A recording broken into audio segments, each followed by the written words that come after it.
Guys কি বলবো দুঃখের কথা, আজকালকার কুকুরগুলো আমার ক্যামেরা অন দেখলে পালাতে শুরু করে। চলো বিষয়টা তোমাদের সামনে খুলে বলি। বিষয়টা হচ্ছে আজকে আমি সকাল সকাল যাচ্ছি আমাদের গ্রামের পুকুরে মুখ হাত ধুতে। আমি রাস্তা দিয়ে যাচ্ছিলাম, তখনই আমি একটা বড় সমুদ্র দেখতে পালি। এত বড় সমুদ্র আমি কিভাবে পার করবো?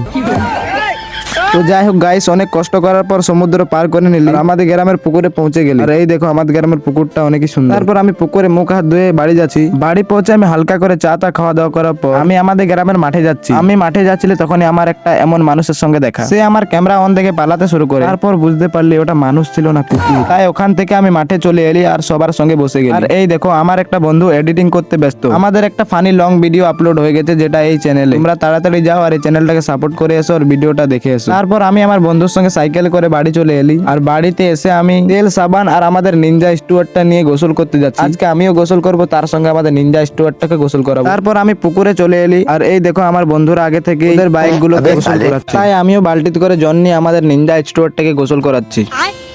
নিনজা স্টুয়ারটাকে গোসল করার পর আমিও গোসল করে নিলি। সবার গোসল করা হয়ে গেল। তারপর আমরা বাড়ি যাচ্ছি। ফাইনালি আমরা বাড়ি পৌঁছে গেলি। আজ এখান পর্যন্তই, দেখা হচ্ছে নেক্সট ভিডিওতে। বাই।